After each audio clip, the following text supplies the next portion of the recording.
રાજકોટમાં દેવાયત ખવડના ડાયરામાં સ્ટેજ તૂટ્યો અને લોહાણા સમાજના કાર્યક્રમમાં દેવાયત ખવડ પર પૈસા ઉડાડવા ઉમટ્યા હતા ચાહકો. સ્ટેજ તૂટી પડતા ખવડે કહ્યું, આ તો રંગીલું રાજકોટ છે, સ્ટેજ ભાંગી નાખે. નવા વર્ષે હૃદયને લગતી તકલીફના કેસમાં વધારો. જાન્યુઆરીમાં ઠંડીનું પ્રમાણ વધતા હૃદય સંબંધિત ઇમરજન્સી કેસમાં થયો 24% વધારો. 20 જ દિવસમાં હૃદયને લગતી સમસ્યાના 1543 કેસ નોંધાતા આરોગ્ય તંત્ર દોડતું થયું. બનાસકાંઠાના શિયોરીમાં ન્યૂઝ 18ના અહેવાલની ધારદાર અસર. મહેસાણાના રોડ એજન્સી સામે પોલીસે નોંધી ફરિયાદ. બનાસ નદીના ઉભેલા બ્રિજના સળિયા દેખાવા લાગતા પુલ બન્યો હતો જોખમી.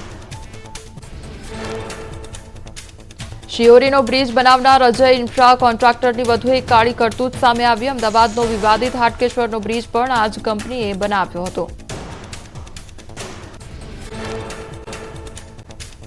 ધાબળા સ્વેટર હજુ બહાર જ રાખજો. રાજ્યમાં ફરી શરૂ થશે કાતિલ ઠંડીનો રાઉન્ડ. હવામાન વિભાગે ફરી કાતિલ ઠંડીની કરી આગાહી. પવનની દિશા બદલાતા કેટલાક વિસ્તારમાં 2 થી 3 ડિગ્રી ઘટશે તાપમાન. તાપમાનમાં ફરીથી નોંધાયો ઘટાડો. 24 કલાકમાં લઘુત્તમ તાપમાન 3 ડિગ્રી ગગડ્યું. વિવિધ સ્થળોએ ફરીવાર ઠંડીનો ચમકારો જોવા મળતા લોકો ઠૂંઠવાયા. ભર શિયાળે પંખા એસી ચાલુ કરવાનો વારો આવશે. ગુજરાતનું વાતાવરણ 2 દિવસ પરસેવો છોડાવશે. આગાહીકાર અંબાલાલ પટેલની મોટી આગાહી. 2 દિવસ અકળામણમાં થઈ શકે છે વધારો. ભર શિયાળે માવઠાની આગાહી. હવામાન નિષ્ણાંત અંબાલાલ પટેલે કરી આગાહી. જાન્યુઆરીના અંતમાં પડી શકે છે માવઠું. 27, 28, 29 જાન્યુઆરીએ દક્ષિણ ગુજરાતમાં માવઠું પડવાની શક્યતા. ઉત્તર ગુજરાતના ભાગોના હવામાનમાં પણ આવી શકે છે પલટો. 2 દિવસ ગરમી થાય તો ધાબળા કબાટમાં ન મૂકી દેતા, કેમ કે અંબાલાલ પટેલે ફરી કરી છે ધ્રુજાવી દેતી આગાહી. જાન્યુઆરીના અંતમાં માવઠા સાથે ઠંડી વધશે. ખેતી પાકોમાં રોગ આવવાની અંબાલાલ પટેલે વ્યક્ત કરી સંભાવના. હવામાનની વિપરીત અસરથી પાકમાં રોગની ભીતિ. રાયડા, જીરા તેમજ બાગાયતી પાકોમાં નુકસાનની શક્યતા. ખેડૂતોએ જૈવિક દવાઓ છાંટવા અંબાલાલ પટેલની સલાહ સાંભળી. જમ્મુ કાશ્મીરના બંદીપોરામાં ભારે હિમવર્ષા. ઘરના ધાબા પર બરફના થર જામ્યા. રસ્તા પર પણ 4 થી 5 ફૂટ જેટલો બરફ પથરાયો. ભારે હિમવર્ષા અને કડકડતી ઠંડીના લીધે કરફ્યુ જેવો માહોલ જોવા મળ્યો. બંદીપોરામાં ભારે બરફવર્ષાથી જનજીવન પ્રભાવિત થયું. રસ્તા પર અડધા વાહનો ઢંકાય તેટલો બરફ જામતા વાહન વ્યવહાર ઠપ થયો. ચોતરફ બરફ જ બરફ પથરાતા સ્નો ક્લિયરન્સની કામગીરી હાથ ધરાઈ.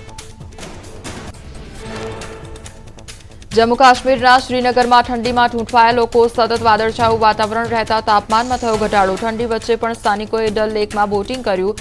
પ્રવાસીઓએ વિવિધ સ્થળોની મુલાકાત લઈ ઠંડીની માણી મજા. રાજધાની દિલ્હીમાં છવાઈ ધુમ્મસની ચાદર. પ્રદૂષણ અને ઠંડીના લીધે ઠેર ઠેર ધુમ્મસ જોવા મળી અને ઇન્ડિયા ગેટ પણ ધુમ્મસ વચ્ચે ઝાંખો પડ્યો. વિઝિબિલિટીમાં ઘટાડો નોંધાતા વાહન ચાલકોને રફતાર ધીમી રાખવાની પડી ફરજ. દિલ્હીમાં શેલ્ટર હોમના સહારે પહોંચ્યા લોકો. ઠૂંઠવાતી ઠંડીમાં રસ્તા પર રહેતા બેઘર લોકો માટે શેલ્ટર હોમની કરાઈ વ્યવસ્થા. લોકો માટે ધાબળા, પથારી તેમજ પલંગની વ્યવસ્થા કરાતા લોકો મોટી સંખ્યામાં શેલ્ટર હોમમાં પહોંચ્યા.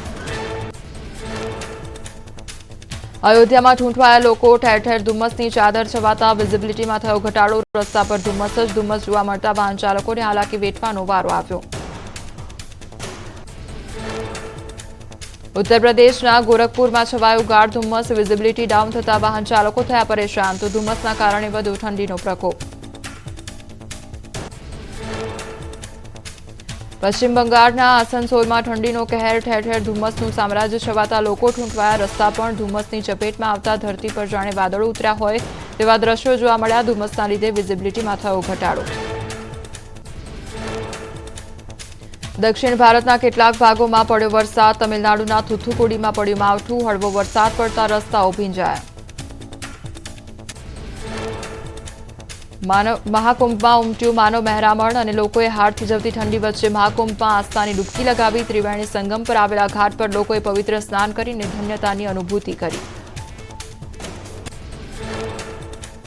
પ્રયાગરાજમાં ત્રિવેણી સંગમ પર કરાઈ આરતી. ઘંટનાદ અને મંત્રોચ્ચાર સાથે આરતી કરાતા વાતાવરણમાં દિવ્યતા પ્રસરી. મોટી સંખ્યામાં ભક્તોએ આરતીમાં ભાગ લઈને ધન્યતાની અનુભૂતિ કરી.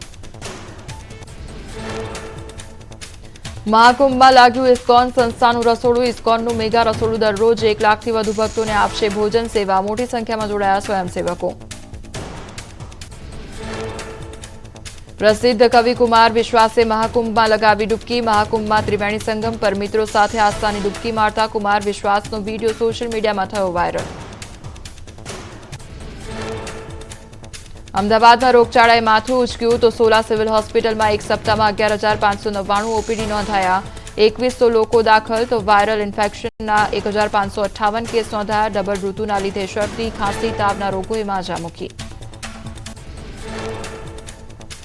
બેવડી ઋતુના કારણે વાયરલ ઇન્ફેક્શન કેસમાં ઉછાળો યથાવત. સોલા સિવિલ હોસ્પિટલની ઓપીડીમાં 70 જેટલા બાળકોના કેસ. બાળકોમાં ખાંસીને લગતા કેસનું પ્રમાણ વધ્યું. 15 દિવસ સુધી સૂકી ખાંસી ન મટી હોવાની ફરિયાદ. મહેસાણાના કડીમાંથી લીધેલા ઘીના નમૂના ફેલ. કડીમાંથી લીધેલા દાવત ઘીના નમૂના ફેલ થયા. ફૂડ વિભાગે ઓક્ટોબરમાં લીધા હતા ઘીના નમૂના. ફૂડ વિભાગે 13 લાખનો ઘીનો જથ્થો જપ્ત કર્યો. બનાસકાંઠામાં ભેળસેળિયા ઘીના વેપલાનો પર્દાફાશ. જાણીતા ઘીના ડુપ્લિકેટ લેબલનો ઉપયોગનું ષડયંત્ર. બનાસકાંઠાના ફૂડ વિભાગની કાર્યવાહીમાં ખુલાસો. ચડોતરની પેઢીમાં ચાલતો હતો ગોરખધંધો. ડીસા ચડોતરની પેઢીઓમાં હતા ફૂડ વિભાગના દરોડા. 5 પેઢીમાંથી ઘી તેલના 14 સેમ્પલ લેવામાં આવ્યા હતા. 1,955 કિલો શંકાસ્પદ ઘીનો જથ્થો સીઝ કરાયો. ડીસાની એક પેઢીમાંથી 5,955 કિલો શંકાસ્પદ તેલ પકડાયું. સુરતમાં વિદ્યાર્થીનીના આપઘાત બાદ અમદાવાદનું શિક્ષણ વિભાગ એક્શનમાં. ફી માટે બાળકોને ખોટી રીતે હેરાન કરતી શાળાઓ સામે લેવાશે આકરા પગલાં. ફી માટે વિદ્યાર્થીના બદલે સીધો વાલીઓનો સંપર્ક કરવા ડીઓએ આપી સૂચના. વડોદરામાં ભાજપ કોર્પોરેટર પરાક્રમસિંહ જાડેજાએ છેતરપિંડીની ફરિયાદ નોંધાવી. સુખલીપુરા ગામે આવેલી જમીનની ખરીદીમાં 21 લાખની છેતરપિંડી થયાનો આરોપ. 3 ભાજપ કાર્યકર સામે નોંધાવી ફરિયાદ. ભરૂચમાં નેશનલ રોડ સેફટી મંથની ઉજવણી. પોલીસ તેમજ પ્રાદેશિક વાહન વ્યવહાર કચેરી દ્વારા રેલીનું આયોજન. ભરૂચ કલેક્ટર કચેરીથી નીકળી બાઇક રેલી. ટ્રાફિક બ્રિગેડના જવાન પોસ્ટરો સાથે રેલીમાં જોડાયા. ટ્રાફિકના નિયમો અંગે જાગૃતિ લાવવાનો પ્રયાસ. અમદાવાદના બાપુનગરમાં ગટરના પાણી રોડ પર ફરી વળતા લોકો પરેશાન. અનિલ સ્ટાર્ચ વિસ્તારના લોકો ઉતર્યા ઉપવાસ આંદોલન પર. છેલ્લા 2 મહિનાથી અનેક રજૂઆત છતાં કાર્યવાહી ન કરતા સ્થાનિકોમાં આક્રોશ ફેલાયો. સુરતમાં મારામારી કરનારની પોલીસે શાન ઠેકાણે પાડી. ડિંડોલી પોલીસે 4 આરોપીને ઘટનાસ્થળે લઈ જઈ રિકન્સ્ટ્રક્શન કર્યું. મારામારીનો વિડીયો થયો હતો વાયરલ. 2 થી 3 વ્યક્તિઓ પર 7 જેટલા લોકો ફટકા અને ધોકા લઈ તૂટી પડ્યા હતા. સુરતના મહુવામાં તાલુકા પંચાયતના સભ્યની દાદાગીરી. ટીડીઓને ફરી માર્યો ઢોરમાર તો શર્ટ ફાડી નાખી ઢોરમાર મારતા ટીડીઓએ નોંધાવી ફરિયાદ. તાલુકા પંચાયતના સભ્ય પરિમલ પટેલને પકડવા પોલીસની કવાયત. ભાજપના એમએલએ અરવિંદ લાડાણીએ કર્યા ભ્રષ્ટાચારના આક્ષેપ. જૂનાગઢમાં મગફળીની ખરીદીમાં ગોલમાલ કરાતી હોવાનો લાડાણીએ આક્ષેપ કર્યો. ગુજકોમાસોલના ડિરેક્ટરો પર લાગાણીએ આરોપ લગાવ્યા અને ટેકાના ભાવે મગફળીની ખરીદી અંગે તપાસ કરવા માટે માંગ કરી.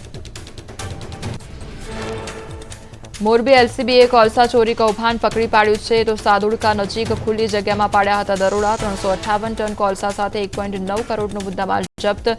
4 આરોપીની ધરપકડ. 2 આરોપી નાસી છૂટ્યા. અમદાવાદના કઠવાડા વિસ્તારમાં 2 સટોડિયાઓની ધરપકડ કરવામાં આવી. ક્રિકેટ પર સટ્ટો રમતા હતા આરોપીઓ. મોબાઈલ ફોન, રોકડ સહિત 1,25,000નો મુદ્દામાલ પોલીસે કર્યો જપ્ત.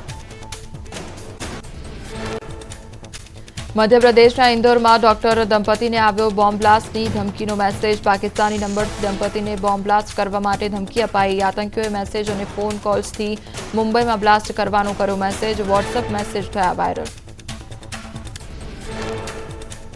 મહાનગરપાલિકાઓમાં વર્ગ 1 અને વર્ગ 2ની ભરતીની પ્રક્રિયામાં મહત્વનો ફેરફાર જાહેર. જીપીએસસીના નિયમો હેઠળ મનપા 1 અને 2ની થશે ભરતી.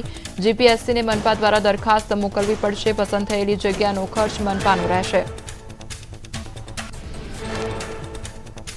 મુખ્યમંત્રી ભૂપેન્દ્ર પટેલની અધ્યક્ષતામાં આજે કેબિનેટની બેઠક. નવા જંત્રી દર, રાજ્યમાં કાયદો અને વ્યવસ્થાની સ્થિતિ સહિતના અનેક મુદ્દે થશે ચર્ચા. અમિત શાહની ગુજરાત મુલાકાત પહેલાની તૈયારીઓ પર પણ ચર્ચા સંભવ. કેન્દ્રીય ગૃહમંત્રી અમિત શાહ આવશે ગુજરાત પ્રવાસે. આવતીકાલે અમદાવાદમાં કરોડોના વિકાસ કાર્યોની આપશે ભેટ. 651 કરોડના વિવિધ વિકાસ કામોનું ખાતમુહૂર્ત અને લોકાર્પણ કરશે. રાણીપમાં વિશાળ જનસભાને પણ સંબોધશે શાહ. વડોદરામાં આજે વાયુસેનાનું શક્તિ પ્રદર્શન સૂર્યકિરણ ટીમ દ્વારા દિલધડક એરોબેટિક દાવપેચ રજૂ કરાશે. વાયુસેના દ્વારા એર શોનું આયોજન. એર શો જોવા મોટી સંખ્યામાં લોકો ઉમટશે. 5 એરક્રાફ્ટ ડીએનએ સ્ટ્રક્ચરને મળતા હેલિક્સનો આકાર સર્જશે અને સૂર્યકિરણ એરોબેટિક ટીમ આકાશમાં ત્રિરંગાની રચના કરી દેશપ્રેમના દર્શન કરાવશે. માત્ર 60 સેકન્ડમાં આકાશને આમતા સ્વદેશી એરક્રાફ્ટ સૂર્યકિરણ ટીમમાં 17 સભ્યો હશે. 28 જાન્યુઆરીના રોજ રાજકોટમાં રમાશે ભારત ઇંગ્લેન્ડ વચ્ચે ત્રીજી T20 મેચ. મેચ માટે આજથી ટિકિટનું ઓનલાઈન વેચાણ શરૂ થઈ જશે. ભારત ઇંગ્લેન્ડ વચ્ચે 5 T20ની શ્રેણીની પ્રથમ મેચ આજે રમાશે.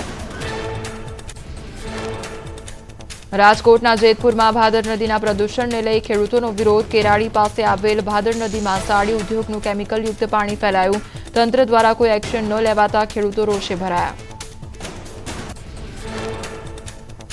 રાજકોટના આજી નદી કાંઠે આવેલા બેડી માર્કેટિંગ યાર્ડમાં સાંજના સમયે વધ્યો મચ્છરોનો ઉપદ્રવ. મચ્છરોના અસહ્ય ત્રાસથી ખેડૂતો અને વેપારીઓ ભારે પરેશાન. આજી નદીમાં ગાંડીવેલના કારણે મચ્છરોનો ઉપદ્રવ વધ્યો હોવાની ફરિયાદ. તો મનપા પાસે નદીની સફાઈ કરાવવા માંગ. જમ્મુ કાશ્મીરના ડોડામાં આર્મી જવાનોએ હાથ ધર્યું સર્ચ ઓપરેશન. 26મી જાન્યુઆરીના પર્વને પગલે સુરક્ષામાં વધારો કરવામાં આવ્યો. વાહનોનું ચેકિંગ કરી શંકાસ્પદ લોકો સામે કાર્યવાહી કરાઈ. આતંકી પ્રવૃત્તિઓને કાબૂમાં લઈ શકાય તે માટે આર્મી જવાનો ખડેપગે. સુરતમાં બોગસ આરટી પ્રવેશ મામલે 68 વાલીઓ સામે થશે ફોજદારી કાર્યવાહી. જિલ્લા શિક્ષણ અધિકારીએ આપ્યા આદેશ. આ તમામ વાલીએ આવક કરતાં ઓછી આવકનું પ્રમાણપત્ર ખોટી રીતે મેળવેલું જણાયું. કુટુંબ કલ્યાણ યોજનાના કેટલાક લાભાર્થીઓને હજી સુધી નથી ચૂકવાઈ સહાય. સહાય ચૂકવવામાં મોટાભાગે ભ્રષ્ટાચાર થયો હોવાની સ્થાનિક ડોક્ટરોનો આક્ષેપ. જિલ્લા આરોગ્ય અધિકારીએ ફગાવ્યા આરોપો. પાટણ જિલ્લામાં રાષ્ટ્રીય કુટુંબ કલ્યાણ યોજના હેઠળ છેલ્લા 6 વર્ષમાં 35,941 મહિલાઓના નસબંધી ઓપરેશન કરવામાં આવ્યા. ત્યાર સુધી 17 ઓપરેશન નિષ્ફળ ગયા. 2 કેસનું ચૂકવણું પેન્ડિંગ. બાકીના તમામ લાભાર્થીને ચૂકવાઈ સહાય. સૈફ અલી ખાનને 5 દિવસની સારવાર બાદ હોસ્પિટલથી ડિસ્ચાર્જ કરવામાં આવ્યો. 5 દિવસની સારવાર બાદ હેમખેમ ઘરે પહોંચ્યો સૈફ. સૈફના હાથ પર હજુ પણ પાટો બંધાયેલો. હુમલાખોરે ચપ્પુના ઘા મારીને સૈફને કર્યો હતો ઘાયલ. આજથી જેની મેઇન પરીક્ષા શરૂ. વિદ્યાર્થીઓને ઓરિજિનલ આઈડી પ્રૂફથી મળી શકશે પ્રવેશ. દેશભરના 331 શહેરમાં 30 જાન્યુઆરી સુધી 11 શિફ્ટમાં યોજાશે પરીક્ષા. જીટીયુમાં કોપી કેસમાં પકડાયેલા વિદ્યાર્થીઓ માટે મોટા સમાચાર. 313 વિદ્યાર્થીઓને જવાબ રજૂ કરવાની તક અપાશે. શિયાળા સત્રમાં યોજાયેલી પરીક્ષામાં કોપી કરનાર વિદ્યાર્થીઓની યુનિવર્સિટી કમિટી આગળ રજૂ કરાશે. દાહોદના લીંબડીમાં પર્યાવરણ પ્રેમીની અનોખી પહેલ. વરરાજાએ લગ્ન દરમિયાન કર્યું વૃક્ષારોપણ. પરિવારે કર્યો 25,000 વૃક્ષારોપણનો સંકલ્પ. આશીર્વાદમાં અપાતા રૂપિયાને પર્યાવરણના જતન માટે કર્યા અર્પણ. ડોનેશનના રૂપિયાથી કરાશે વૃક્ષારોપણ. નવસારીના ફિઝિયોથેરાપિસ્ટની અનોખો પ્રયોગ અને દર્દીઓને આલ્ફા સંગીત સાથે શારીરિક કસરત કરાવી. 3 વર્ષ સુધીના આ પ્રકારે કસરત કરાવતા દર્દીઓને ઓછા સમયમાં વહેલી રાહત મળી. ભાવનગર જિલ્લામાં ચાલુ વર્ષે શિયાળુ પાકનું રેકોર્ડ બ્રેક વાવેતર. છેલ્લા 3 વર્ષની સરખામણીએ આ વર્ષે 20,000 હેક્ટર વાવેતર વધ્યું. ગત વર્ષે રવિ પાકનું 1.24 લાખ હેક્ટર જમીનમાં કરાયું હતું વાવેતર. ચાલુ વર્ષે 1.43 લાખ હેક્ટરમાં થઈ વાવણી. ભાવનગર જિલ્લામાં ડુંગળી, ઘઉં, ચણા અને ઘાસચારાના વાવેતરમાં બમ્પર વધારો. રાજ્યમાં સૌથી વધુ ડુંગળીનું વાવેતર ભાવનગરમાં થયું. ડુંગળીના વાવેતરમાં ભાવનગર જિલ્લો પ્રથમ ક્રમાંકે રહ્યો. ડુંગળીનું સૌથી વધુ મહુવા તાલુકામાં ઉત્પાદન. જિલ્લામાં સૌથી વધુ ડુંગળીનું 40,828 હેક્ટરમાં, ઘઉંનું 34,309 હેક્ટર અને ચણાનું 21,721 હેક્ટરમાં વાવેતર. તળાજા તાલુકામાં રવિ પાકનું 48,507 હેક્ટરમાં સર્વાધિક વાવેતર. કપાસ, બાજરી, જુવાર, જીરું અને મકાઈનું સારા પ્રમાણમાં કરાયું વાવેતર.